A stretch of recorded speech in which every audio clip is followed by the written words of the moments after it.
Okay, so based on the last video and the do file that I sent you, you should be able to make it almost to the end of that file. You're going to run into difficulty when you try to convince Stata to run this command here.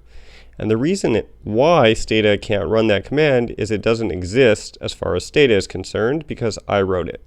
So instead, you're going to have to download the file, which I'm going to include in this email and also eventually post to Dropbox. And then once you download it, you need to move it into the correct location for Stata to recognize it. So if you remember, before you use the ci_marg_mu command, you had to first install it, okay? You did that with this ssc install ci_marg_mu, okay? Now, Stata is going to put all of its do files in the same place, so we can use the fact that we've installed that command to figure out where Stata needs to store the command that you've just downloaded from the internet that I wrote. So you're going to use the which command, which will tell you which directory the command is stored in. So if I type which and then this command that I've installed, it says that my do files are all stored in users/Jacob Konikoff, that's my home directory, /library/application support/stata/ado/plus. And then the last file before the actual ado file is always just the first letter of the command. So this command starts with a C, so it can be found in the C folder. You're going to have a different pathway on your computer, and it will look a little different if you're on a PC instead of a Mac, and I'll include at the end of this video a brief tutorial for a PC. Okay, so my goal here is that I want to be able to use this command in Stata. So to do that, I'm going to go ahead and I'm going to open up my downloads, and I've downloaded this file from the internet, and it is now in my downloads folder. So I'm going to select it, and then I'm going to copy it. And then what I need to do is locate the correct path to put it in to move it into a place that Stata can recognize. So I'm going to go back down here to this which command, and then I'm just going to follow that path. So here's my home folder, and then from there I need to find my library folder. And then from there, I need to find the application support folder. So here we go. And then the Stata folder, the ado folder, the plus folder. You'll see I have a bunch of different letters here containing different commands. The command I want starts with a C, so it's actually already here, but I could also go ahead and paste it in by clicking paste item. On a Mac, you can always type Command V to paste, and on PC, you can always type Control V to paste. So I'm just going to click Replace, and then I'm going to paste in this file, and now it is in the correct place, and Stata will recognize that command, and it will run that command whenever you type those letters, ci_marg_bootstrap, followed by the correct prompts. So I'm just going to briefly conclude this part by discussing what this command actually does.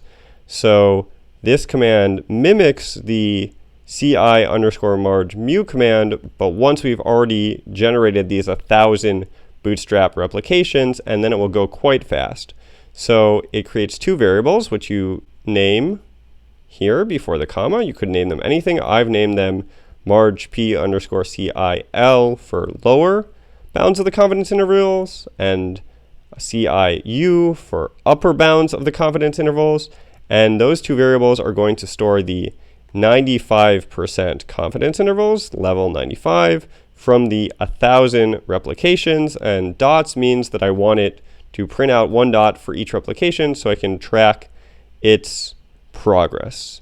So once I've done that, I can see what's in the lower and upper bounds by using this tab2 command again, or even better, I can use the two-way scatter plot like we did in the first file and generate out this graph, which you'll notice is the exact same one that I sent you before.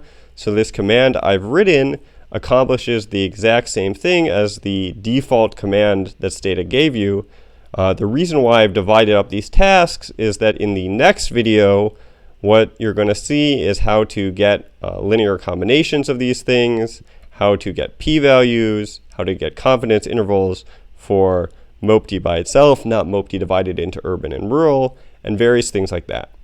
So that pretty much concludes that do file. It also shows you how to add in do files that I've created, and now I'm just going to show you that process again, but for a PC. Okay, so I'm just going to show you now how to do that same process, but on a PC, since many of you do not have Macs, and instead you have PCs. So if we get some new do file from the internet and we want to move it into the correct folder so that Stata can use the command, the first thing we're going to have to do is figure out where Stata has been installing the do files. So let's say in the past we installed this ci marg mu command using ssc install. Then when we did that, Stata tells us that it put it in the C drive, the do folder, the plus folder. But then it says ... which is not quite all the information we need, and maybe we did that a long time ago and we don't remember what it is. So what we can do is just type in the word which, and then the name of any do file that we've downloaded from the internet. So I'm just going to type in that command, and then it prints out that it is in the C drive, the do folder, the plus folder, and then since this command starts with a C, it's going to be in the C subfolder of the plus folder, and then you can see the file itself is there. So let's say that I am in downloads here, and I see that I have this ci marg bootstrap.ado file, and I want to move that from the downloads into the proper folder. Then what I'll do is I'll just highlight that command, and then I'm going to hit copy, and then I'll go over to my C drive, then the do folder. I'm just following this list in the path here, then the plus folder, and then the C folder, and then it's already here because I did this before, but I could just click anywhere in this window and then either hit Control V, which pastes the file into the folder, or you can even click double click on the folder, and then it will give you an option to paste in what you've copied.